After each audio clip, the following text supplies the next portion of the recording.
A few months ago, I showed you how to become overpowered early using an arcane build to absolutely crush Market the Fell Omen with ease, and it also gave you a great start into Elden Ring.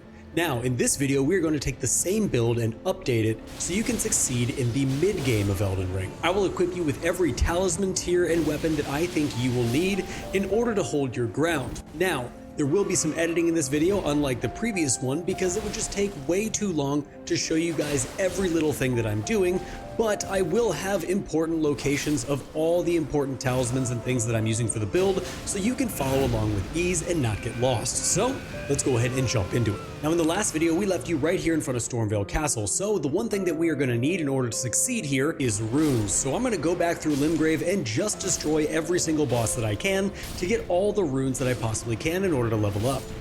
Now, on your journey of Limgrave's slaughter, you are going to make it to this point on the map right here, as we do need to pick up the Reduvia, as it is an absolutely amazing arcane weapon, and you can use it for the majority of your playthrough, if not the entire thing, if you wanted to.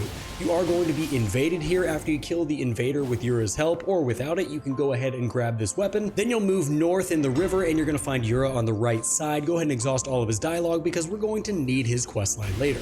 At this point, you can get back to clearing out the rest of Limgrave.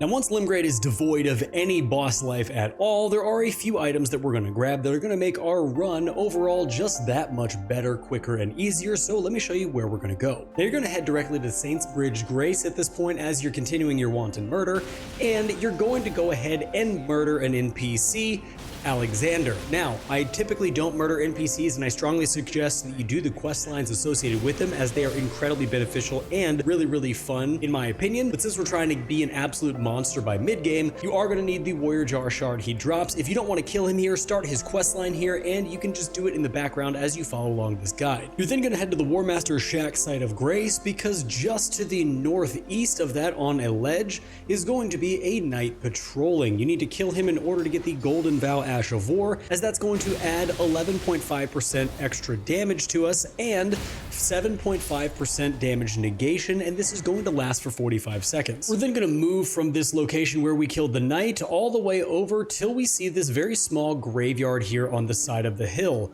We're going to be grabbing a cookbook there, which is going to allow us to get sleep pots. Now, we don't need them anytime soon, but they are really nice to have, especially for the Godskin duo or any Godskin boss, and because we're arcane, our sleep pots are going to be incredibly potent. Now, after you've done these few items and killed all of these bosses in Limgrave, you should be left with around 40,000 runes, which is a lot of level. Now, I'm going to put my runes into Dexterity, so I go from 18 to 20, and then into Arcane from 22 to 25. This will leave me with roughly 5,000 runes left, and we are in the makings of a blood build. Now, moving into Weeping Peninsula, we actually don't need any item here, so there's only one thing left to do.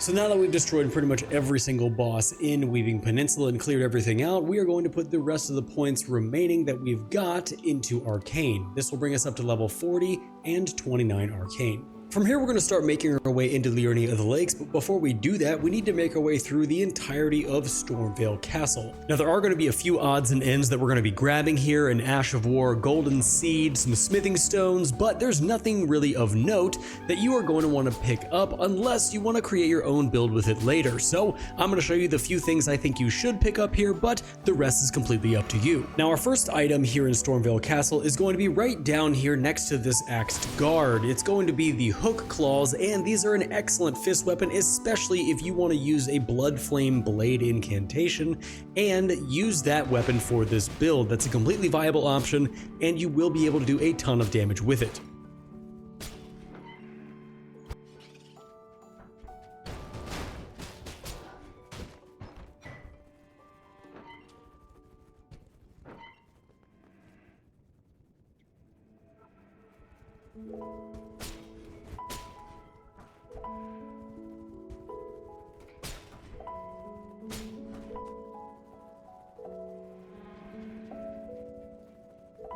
I'm I'm also going to have you pick up the Claw Talisman on this run, as Dex Arcane builds typically can get some really awesome damage out of Twin Blades, and one of the weapons we're going to pick up later on this run, the Eleanor's Pole Blade, has a fantastic jump attack combo, and you will be able to use the Claw Talisman with it, so we're going to go ahead and pick it up here.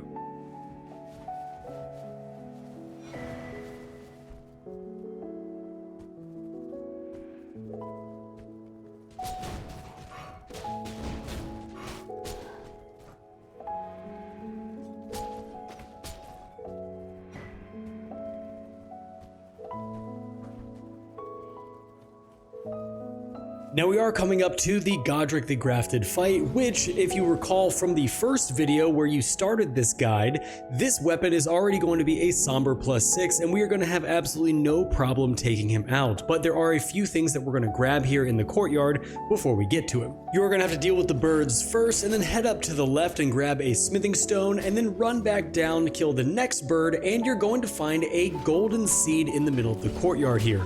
You can grab that and then duck into an alleyway and snag another smithing stone too. If you want to take these guys out, you can. I went ahead and did, but you don't have to. You can just run directly up and to the left, and that is where we are going to grab Stormcaller, which is an absolutely phenomenal Ash of War, especially if you're using a bleed build, so we want to have that in our back pocket. But that's everything that we want to grab from Stormveil Castle, and it is now time to fight Margit. Well, everything we can grab until we kill Margit, and then we're going to go back and snag his great rune.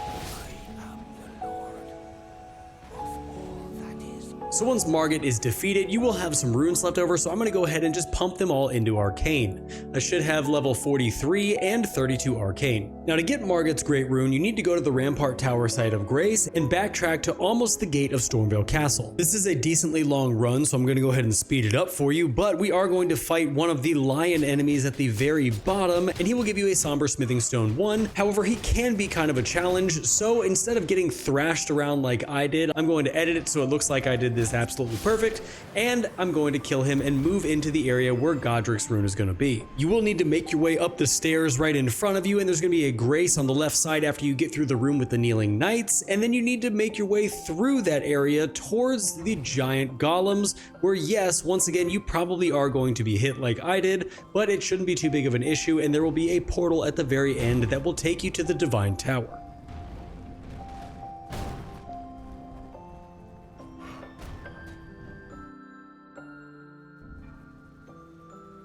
Now once you get through the portal to the Divine Tower, it's just one opening of a double doors and a very long elevator ride to the top, where you will grab another Grace site and finally Godrick's Great Rune. This will give us +5 of every single stat, which is going to help us on our journey.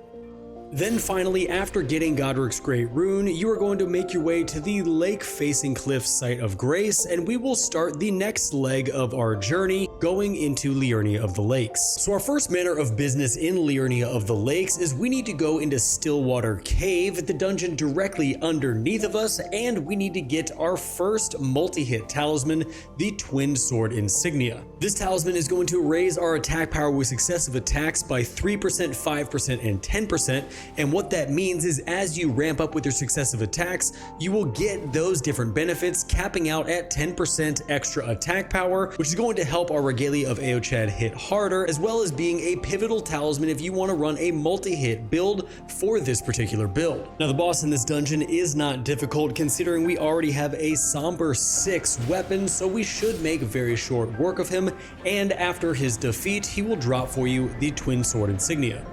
Now because I got Scarlet Rot, I am going to make my way over here to the Merchant, as there is a site of grace that I can rest at and get healed, and then once you do that, I strongly suggest that you get both of the types of smithing stones that he has, as well as the lantern, as the next place we are going to go is going to require you to have a little bit of light. The reason that I want to get these smithing stones is I want to get you multiple weapons in order to give you a few different options for builds as you get into the mid game. The next place we're going is going going to be the Lakeside Crystal Cave, where we need to go and pick up a secret medallion just so we have it for when you get towards end game. This is the area where your lantern is going to come in handy. If you prefer a torch, you can use that as well, but I really like just the light that sits on my side so I don't have to worry about wielding something in my offhand. Now you are going to run through the majority of this dungeon. However, I suggest you stop and get the Smithing Stone 4 as well as the Smithing Stone 2 at the very bottom of the dungeon before you fight the boss, as we will need those for other weapons. Now the boss is just a basic bloodhound boss, so he's not incredibly hard and you should be able to dispatch him pretty quick, especially with the weapon that we've already put together from part 1. Now, just in case you are curious and are a little bit lost in this guide, part 1 will be linked down in the description below, so if you want to start this character and start exactly where we did at the beginning of this second video, you are more than welcome to do that. Now, after you kill this boss, you continue through the dungeon and you will find Latenna and her wolf. Go ahead and snag the Site of Grace. You won't be able to get anything from her yet, but we are going to go and get the next part of the medallion as we continue our journey through Liurnia of the Lake. Now, upon returning to the entrance of the Lakeside Crystal Cave, we are going to continue towards the village of the Albinaurics. We do need to pick up a few items there, the first of which being a larval tier, as I like to respec every now and again, and it is on the way there, so we might as well grab it. And then we are going to be getting the Halig Tree Secret Medallion right, and going ahead and killing the Omen Killer boss that is in this area. We'll snag a rune arc or so, and then we're going to continue on north as we need to grab Bloodflame Blade. But as you go up the hill here, you're going to encounter a perfumer. Go ahead and dispatch him, and then we're going to go talk to the old Albinauric, who's going to give us this medallion that we need. Go ahead and talk to him and exhaust all of his dialogue, and then he should give you the medallion. Now, we need to go across the bridge and deal with this Omen Killer. It should be incredibly easy, as we really do a decent amount of damage with this +6 weapon. Just make sure you clear out all the dogs before you engage him, because every single time that I didn't clear them out, one ended up jumping up and getting me, and then he hit me right away, and it just absolutely obliterated me.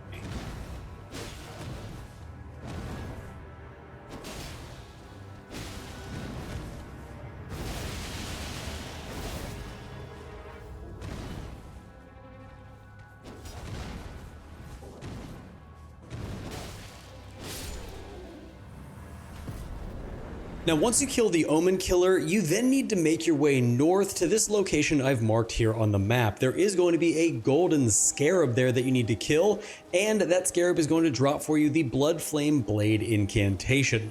Once we get some Stone Sword keys, we are going to head back towards the beginning of the game and head into the Stranded Graveyard dungeon, where we can pick up the Dragon Communion Seal, which does scale with Arcane. That way we can use Bloodflame Blade on certain weapons if you choose to do so. We're now going to continue Yura's questland, and I want you to travel to the main Academy Gate Site of Grace, because we need to do his invasion in order for us to line up the Eleanor's Pole Blade weapon that we're going to be getting once we get into Altus. But you're going to follow the route that I'm showing you here straight towards where I've marked on the map, and there's going to be a red invasion sign. Go ahead and invade that world, and that's where we're going to help Yura. I actually really like this invasion, and I like fighting this NPC. I find the fact that he has Raptors of the Mist kind of a challenge, because I never quite know when he's going to use it, but after you kill him, you will be teleported out, and you can talk to Yura, who's going to give you a +5 smithing stone, and then you're also going to get the Raptor in the Mist Ash of War.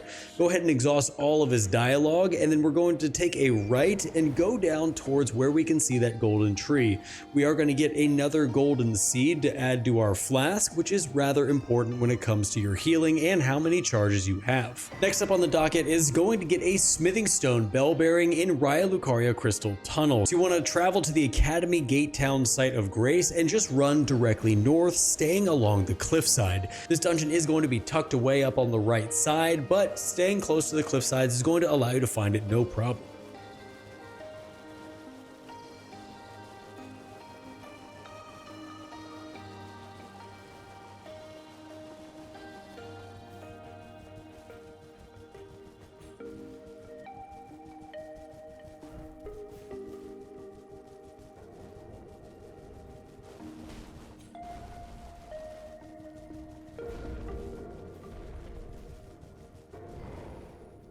Now getting into this dungeon, you want to go ahead and kill everything. Reason being is the miners also have a chance to drop smithing stones themselves, and you are going to be able to loot a ton of smithing stones, both somber and not, in this particular dungeon. So take your time, go through, follow the route that I'm showing you here, and I will show you where to get every single stone and every item in this dungeon.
Now once you get to the very end of the dungeon, you're going to fight a Crystallion. My advice to you is heavy charged R2s work wonders every single time. Once you get their stances broken, they are incredibly easy to take down, and at the very end of this dungeon, you will be rewarded with the Smithing Stone Miner's Bellbearing 1, which is going to allow you to buy Smithing Stones 1 and 2 from Enya in Roundtable Hold.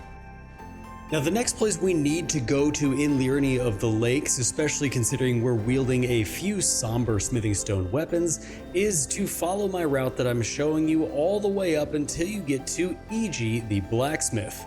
He has a few different somber smithing stones that you can buy from him, and we should have enough runes to buy every single smithing stone except for one. Right now we have at least 3 somber weapons that I'm looking at getting or maintaining for us. Number 1 is going to be the Regalia of Eochad, which we already have. Number 2 is the Reduvia, and number 3 is going to be the Eleanor's Poleblade, as all of those are fantastic weapons and all require somber smithing stones to upgrade. Once you reach E.G., he's going to have somber smithing stones 1 through 4. However, he will only have 3 somber smithing stones 3 and 3 somber smithing stones 4, and the other 2 you can continually buy, but those final 2. Now the next leg of Liurnia of the Lakes is going to get us out of this area. We're going to head to the ruin-strewn precipice because we need to get a ton of different smithing stone 4s as well as somber smithing stone 4s as well.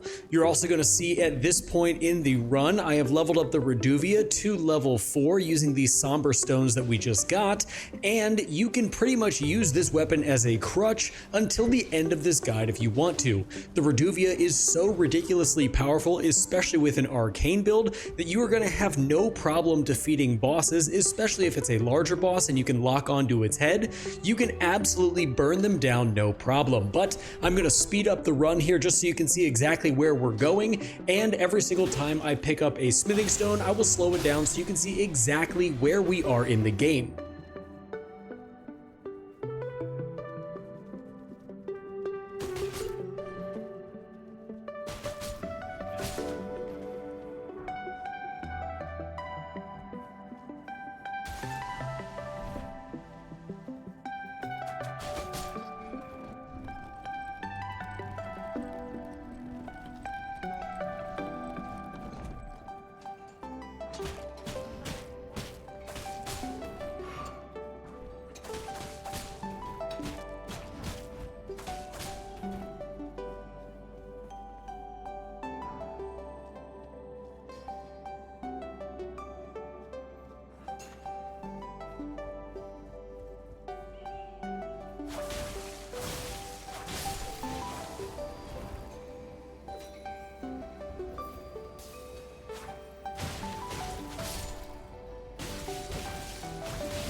Now once we get into Altus, go ahead and sit at the site of grace here, and I want you to use the runes that we've just gotten for defeating the boss in the previous dungeon.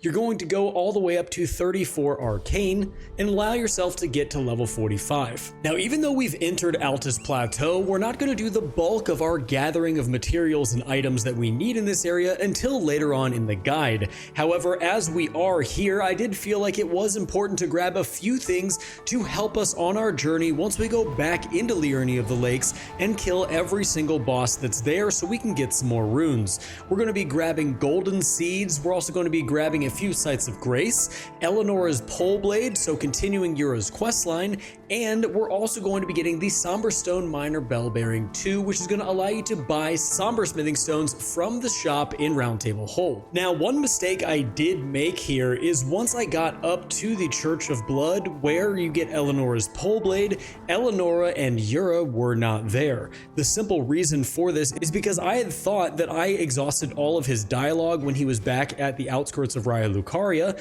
and when I went back and watched it, I did, because he did give me the Smithing Stone 5, but in this case, I guess for whatever reason it didn't trigger, so all you need to do if that does happen to you is go back, exhaust all of Yura's dialogue, and then come directly back to this point, and you will get Eleanor to spawn and find Yura on the ground with the ability to obtain the Naga Kiba. Now I will show you what happens if you don't get her to spawn. You will get a different NPC there who you can kill, but you will not get the same rewards, and you'll have to go back through the process of talking to Yura again. Now Bloody Finger Eleanor can be a little bit difficult, but you have to remember we have the Reduvia, which is pretty much an instant win button against anybody who's susceptible to bleed. So go ahead and spam that blood blade as much as humanly possible. She will dive, duck, dodge, and dive, but at the end of the day, you will kill her and be rewarded with Eleanor's pole blade, which is one of the weapons that we are going to be setting up for the one of the 3 builds that we're going to be putting together in this video. Now I did end up going back to Roundtable Hold here to see if we could level up the Eleanor's pole blade a little bit, and I was invaded as you typically are at this point in the game, very easily dispatched with the Reduvia per usual, and we're going to get our Eleanor's pole blade to level 4 and then continue on our journey. So we're going to continue in Altus for just a little bit longer, and we're going to go to the Altus Highway Junction site of grace, and I want you to run north along the road until you get to this merchant. He is going to be selling some stone sword keys, which we are going to grab for later on in the trip. So I did use some runes in order to get enough to buy those stone sword keys, and after you do that, you need to head into the Altus tunnel located right here on the map, as we are going to pick up a Somber Stone Miner's Bell Bearing 2, which is going to allow you to buy the next stage of somber smithing stones from the Roundtable Hold shop. Now anytime you're in one of these tunnel dungeons or one of these cave dungeons, it's always a good idea to kill every single miner that's in here, as they have an extra chance to drop smithing stones for you, and the more smithing stones you have, the higher you can level your weapon and do more damage. In this particular dungeon, you're going to find smithing stone 5s, which is the next step up to what we've needed, as in the Ruin-strewn Precipice, it was a ton of level 4 smithing stones. Now after you get to the very end of this dungeon, there's going to be 2 Crystallian bosses, but they're very easy to take down with heavy charged R2s, so don't worry about it at all, because the Eleanor's pole blade and also its Ash of War does a really good job of taking them down. And upon their defeat, they're going to drop for you the Somber Stone Miner Bell Bearing 2, and we will take that back to the shop in Roundtable Hold just so we have those available. Now I am going to pick up the stone sword key that is in this shop, and at this point you're going to want to set your sights back to Liurnia of the Lakes, because we need to go through and kill every single boss in this area, as it will offer you a really good amount of runes to level up. Now after you've killed all the bosses in the area, you're going to work your way up to the main Caria Manor site of grace and work your way into Caria Manor. The reason you want to do this is because there is a ton of smithing stones in this area, and almost every single one of the hand enemies has the ability to drop some kind of somber smithing stone. Now, the Eleanor's pole blade has fire damage on it, which will make all of these guys incredibly easy to take out, but do be warned, you can get overwhelmed very quickly if you don't choose your battles carefully. Make sure as you progress, you come up these stairs and grab the smithing stone 4 behind this altar, and then we're going to continue straight through this area until we get to an elevator that takes us up to the next portion of Caria Manor.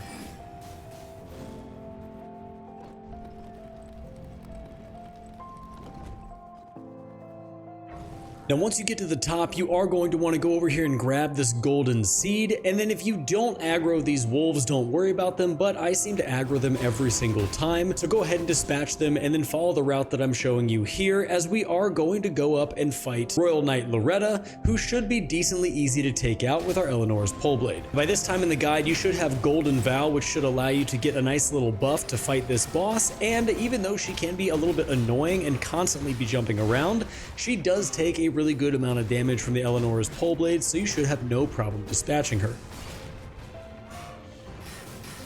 Now after defeating Loretta, we are going to make our way into Caelid. The reason being is because we are going to get the Millicent's prosthesis early by doing half of Millicent's questline. If you do want to follow along with the entirety of that questline and you don't want to kill her early in your playthrough, I will leave a full-length guide down in the description below so you guys can follow along with that. I take you step by step through absolutely everything, but in this particular guide, we are going to head to the Church of the Plague as we need to go talk to Gowry and start our journey through Caelid doing Millicent's questline. This questline will take us all the way up through back to Altus Plateau, so we will be revisiting that in just a moment. But go ahead and follow the route that I'm showing you here, and we're going to go exhaust all of Gowry's dialogue. After that, you need to go kill Commander O'Neill, and with the Eleanor's Poleblade or the Reduvia, it is really easy to do. I used the summon here just so I could have the boss distracted while I dispatched all of the ads. Anything to make this fight easier as you go through this guide is always going to be a good thing to do,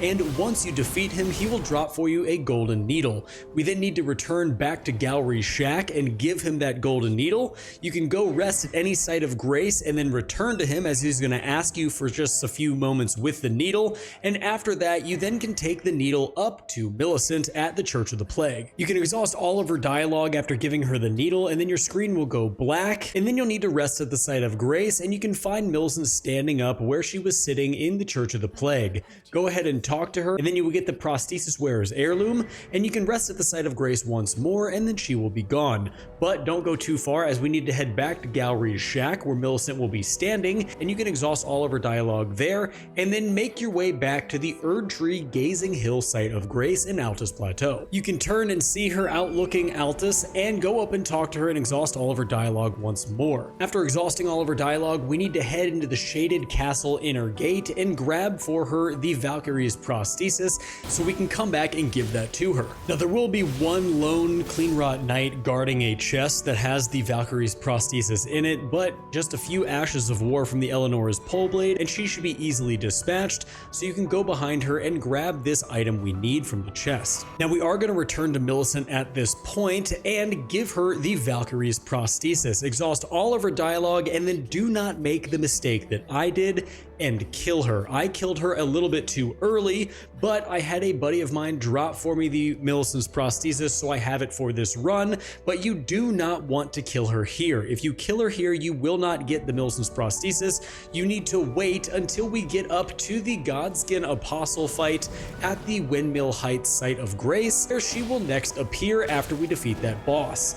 Once we defeat that boss, then we can kill Millicent and get the Millicent's prosthesis to drop for us right there. We are also going to get the Godskin Peeler from this boss fight, which we will end up using with a blood affinity later on to get some really nice crispy jump attack damage to absolutely shred every single boss in the game. But once you rest at the site of grace, typically Millicent will be standing right here next to us, and if you want to follow along in my guide that I have linked down in the description, you can see exactly where she's going to be standing so you don't miss her. We will have some extra runes here from the boss fight, so I'm going to go ahead and put a few points into faith, as we are going to need a total of 15 faith to use Flame Grant Me Strength once we get that later on in Caelid. Our next order of business is to head back to Round Table Hold and level up the Godskin Peeler. I believe I get mine to level 7, but if you have extra runes, you can head over to the shop in the other room where you can buy the rest of the smithing stones you're going to need to get this weapon pretty much all the way up to plus 17. Now our next order of business is to make it back into Liurnia of the Lakes, but instead we're going to go into Raya Lucaria Academy. The purpose of this is to kill Renala, because once we kill her, she will reward us with the ability to get our 3rd talisman slot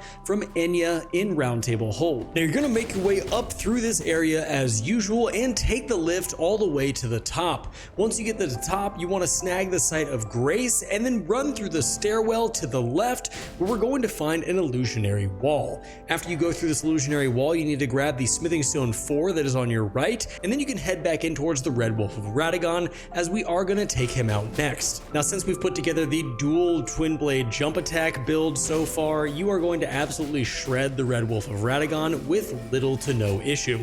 Once you've taken him out, I want you to head from that debate parlor site of grace to the fountain, where you're going to find a stone sword key, and then you can head up to this area here and get the glintstone wet blade, as that's going to allow you to add frost to your weapon if you want to. I find that having frost on the Godskin peeler and having fire on the Eleanor's pole blade is a really nice combo. Now we're going to make our way up to R'hllana, and this is going to be pretty much a joke of a fight, as we've already put together a build that can thrash her pretty quickly. But after you defeat her, you're going to receive her remembrance, and you will be able to use the extra runes in order to level up. I went ahead and put my points into faith, as I want to be able to wield Flame Grant Me Strength, but you are going to head back to Round Table Hold after you defeat R'hllana, and then you need to make sure you're going to go talk to Enya. She will have some dialogue for you, but after you complete all of her dialogue, she will give you your 3rd talisman pouch.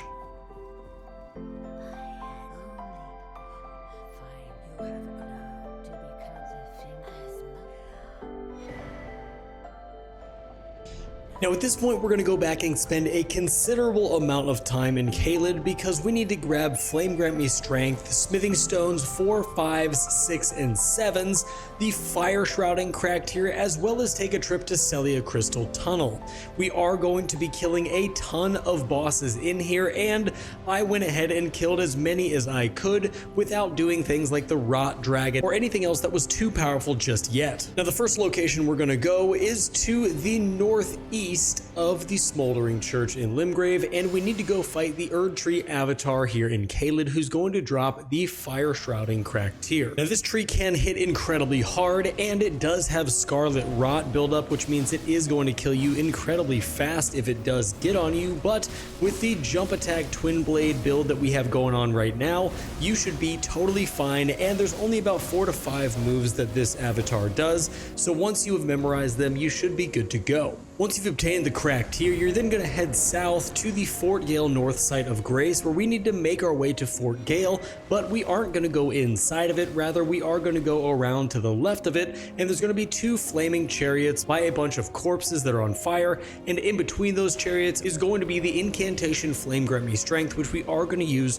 for a 20% damage increase, a 20% fire damage increase, and I believe it's something like 11 or 12% extra stamina recovery speed, which is going to be incredibly nice for our build. Now the Celia Crystal Tunnel is where we are going to go next, as it is full of a ton of 4, 5, 6, and 7 smithing stones. These are going to be excellent for upgrading our weapons, and after you get through this entire dungeon, we are going to go on a rampant killing spree throughout Caelid, killing as many bosses as we can for some runes. Now I'm going to speed this part up, but I won't speed it up enough for you to miss where every single smithing stone is, so after we end up defeating the boss, I will join you at the end.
Now after we get to the end of the boss, we're going to get the Somber Stone Miner's Bell-Bearing 1, and we're also going to get 5 Smithing Stone 7s and 1 Somber Smithing Stone 6. This is going to be absolutely pivotal in order to get our weapons leveled up faster, and at this point you can go on a wanton killing spree, killing as many things in Caelid as you can.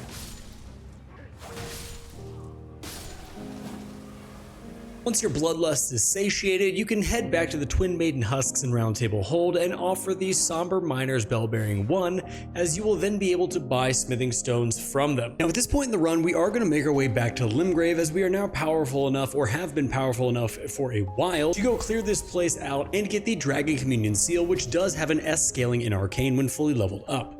You are going to make your way through the route that I'm showing you here, and at the very end there's going to be a Putrid Tree Spirit, and then you are going to run all the way back up the ramps until you get to the very top, where there's going to be a Banished Knight who drops for you the Dragon Communion Seal.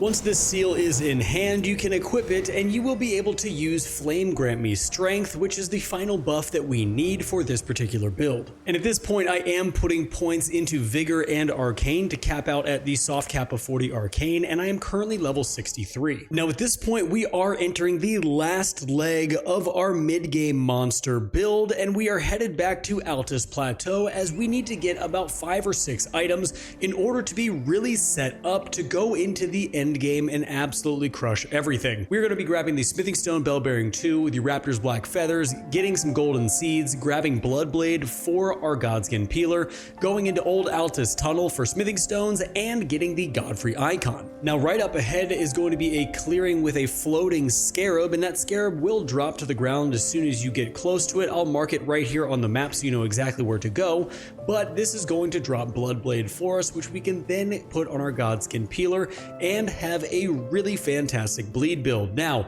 I don't want you to get discouraged if you don't want to play a bleed build, as I am setting up 3 separate builds here and getting everything that we possibly need. So after we defeat Margit, we will have 3 separate options for you to take into the rest of the game, and you can use a combination of all 3 depending on how you feel fighting different bosses. Now once you get to the Old Altus Tunnel, you're going to use some Stone Sword keys that we've already attained in this run, and in this tunnel there are a ton of smithing stones that you need, and you also want to kill everything, as I've stated before, the miners also have a chance to drop for you some smithing stones, and it's always nice to have some extra upgrade materials. So per usual, I will speed things up here just to show you exactly where every single smithing stone is, and I will see you at the end of the dungeon.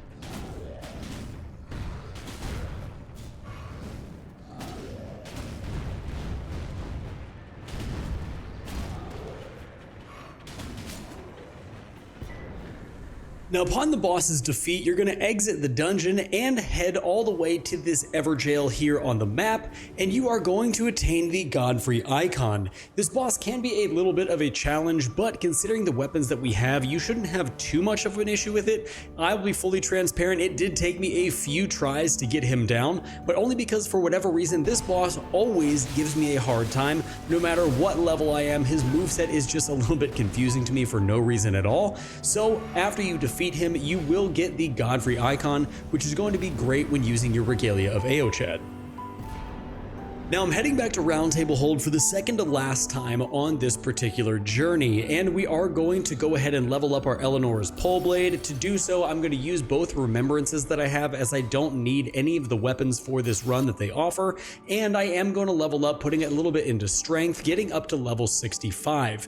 Now I'm also going to snag a rune arc from the Twin Maiden Husks, and then we are going to head back to Altus Plateau because we are going to start killing a lot of these bosses to get some extra runes and some more smithing stones. Our first stop is going to be to the Outer Wall Phantom Tree Site of Grace, where we have some golden seeds waiting for us, and that will allow us to get more charges to our flasks. And then after we do that, we are going to head right here on the map to the Sealed Tunnel, as we need to pick up a smithing stone bell bearing, as well as go through this entire dungeon gathering smithing stones for some extra upgrade materials. Now, per usual here, I'm going to speed things up just to let you know where every single smithing stone is, and once we get to the very end after we defeat the boss, I will join you again for the remainder of this journey.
Now after we defeat the boss, you can go ahead and head to the Altus Highway Junction Site of Grace. We are going to need to make our way up here and fight the Falling Star Beast, as he is going to give us a ton of really good smithing stones and upgrade materials. And then after that is done, we really can start the process of making our way into the capital, as the build that we've been working so hard on is almost complete and really only needs 1 to 2 more items in order to make it absolutely peak for the mid game. Now, just to keep you up to date with my level and what I've been doing, I've just put a point into endurance, and I am currently level 66 as we start to traverse towards the capital. Now, heading up to this area on the map, you are going to pick up some golden seeds, and then you are going to continue on straight as we are going to fight yet another version of Margit before we enter the capital. This fight is going to be incredibly easy for you as our build is pretty much complete, but just be very careful of the ground in which you're fighting him on, because you can get stuck in a crater here, which is why this fight can be a little bit difficult. Now, I almost forgot, you do want to make your way back to the Sage's Cave located right here on the map, as we need to get the final part of our build to really start cooking. In this dungeon is going to be the Raptor's Black Feathers, which is going to give us extra jump attack damage, which will stack on top of our Claw Talisman. So I'm going to just tell you that it's in here, you cannot miss it. I'm not going to show you this entire dungeon, but it is towards the very end in a chest that is literally located right before the boss room. Now, this clip is out of order, but I went ahead and killed the Draconic Tree Sentinel before I got the Raptor's Black Feathers, as I remembered it right after I had killed him. But after you kill him, you're gonna have access to the Capital Rampart Site of Grace, and you need to travel back there after the Sage's Cave and just clear out the capital. It is very easy now at this point to just destroy every single boss that is in here, and with some of the runes, we are going to be leveling up and putting a few points into strength as well as vigor, and then we will make our very last trip to Round Table Hold, as we're going to buy some smithing stones and level up our Godskin Peeler one last time. With this Godskin Peeler getting all the way up to plus 18 and having an Eleanor's Pole Blade at plus 6, we are finally ready to go back into the capital and destroy everybody. I am also changing right here Blood Blade on my weapon from Frost, as it is absolutely going to shred. And once you get back to the capital, just take out every single boss up on your way to Margit. We are going to do one last level up, getting our vigor up a few points as well as our strength, so we don't need a rune Monarch in order to wield the Godskin Peeler, and after this you can just destroy the Black Knife Assassin up ahead before the boss. And guys, as we are making our way up to this Black Knife Assassin, I just wanted to take a moment and say thank you for watching this far into the video. You guys have received my Elden Ring content incredibly well, and the community that we have built has been absolutely amazing. And I also want to let you guys know that we do have a Patreon with a ton of free content where my videos typically hit first, if that is something that you're going to be into. After we get to the very end of this video, I would hope that you would subscribe and leave a like on it, as it did take a long time to make sure this video got edited and put together. I absolutely love doing these videos, and the Overpowered Early series did very well. So if you guys want to see more of the mid-game monster series where I can do things like strength, dexterity, intelligence, whatever it may be to get you really overpowered in the mid-game, I would absolutely love to do that for you guys. So we are approaching Margit here, and after we kill Margit, I'm going to show you the build in real time. I'm not going to speed anything up. I didn't summon anybody because the build is just incredibly powerful. And after we do kill him, I'm going to share all three of the builds we've put together in this particular run so you can see everything and exactly how it works. But with that being said, enjoy what we've put together and the Margit fight.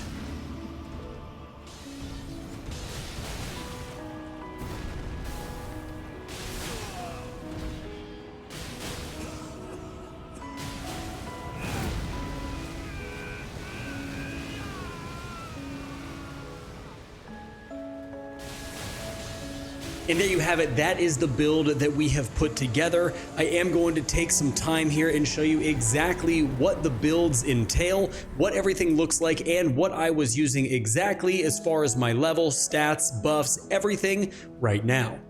Alright, so for the build you just saw, we have a +6 Eleanor's Poleblade, a dagger with Golden Vow on it. We're also using a +17 Blood Godskin Peeler. We have the Dragon Communion Seal. We have whatever armor you could have found at the time. I have the Royal Remains set with the Raptor's Black Feathers for that extra jump attack damage. I have Millicent's Prosthesis, Wingsword Insignia, the Warrior Jar Shard, and the Viridian Amber Medallion. You can use the Claw Talisman here, which I was using in the video, but this helped get some extra jump attacks off. Now for our flask, I'm using the Green Burst Crystal Tier as well as the Dexterity Knot Crystal Tier, and the stats for all three builds are going to be the exact same, but we're level 77, 30 Vigor, 16 Mind, 20 Endurance, 22 Strength, 30 Dexterity, 14 Intelligence, 20 Faith, and 49 Arcane. For build number 2, we're rocking a +6 Regalia of Eochad with the Sacred Great Knife with Golden Vow on it. We also are going to use the Great Helm, which I managed to snag while I was in Caelid, and whatever armor you would like. I'm also using the Millicent's Prosthesis, the Wingsword Insignia, the Warrior Jar Shard, and the Godfrey Icon for that extra charged attack damage from the Regalia of Eochad. For my flask, I'm using the Opaline Hard Tier for more damage negation, as well as the Dexterity Knot Crystal Tier. My buffs are also going to be, like I said, Golden Vow and Flame Grant Me Strength. And for our very last build, we have a +6 Reduvia with Golden Vow on a dagger. We're also using whatever armor you would like. I'm using the Bandit Mask as well as the Royal Remains set. I have the Green Turtle Talisman, the Warrior Jar Shard, the Winged Sword Insignia, and Millicent's Prosthesis. And for my flask, I'm using the Opaline Bubble Tier and the Dexterity Knot Crystal Tier. My buffs, once again, are Flame Grant Me Strength and Golden Vow. And guys, there you have it. That is it for our Arcane mid-game monster builds. I hope you enjoyed the video. I had an absolute blast putting this together. It's always nice going back through and starting from scratch with a previous build and seeing where I can take it in the future. Now, this build is perfectly viable for you to very easily get into the end game, and I would suggest once you hit level 100 with this build, you could take it directly to Mohgwyn Sacred Palace and jump into the DLC if you wanted to. But once again, thank you guys so much for watching. If you want to see more of these mid-game monster builds, let me know down in the comments what you want to see next. Also, don't forget that the Patreon is linked down below, as well as the various questline videos that I had mentioned throughout the video. And with that being said, stay safe, enjoy the game, and I'll see you in the next one.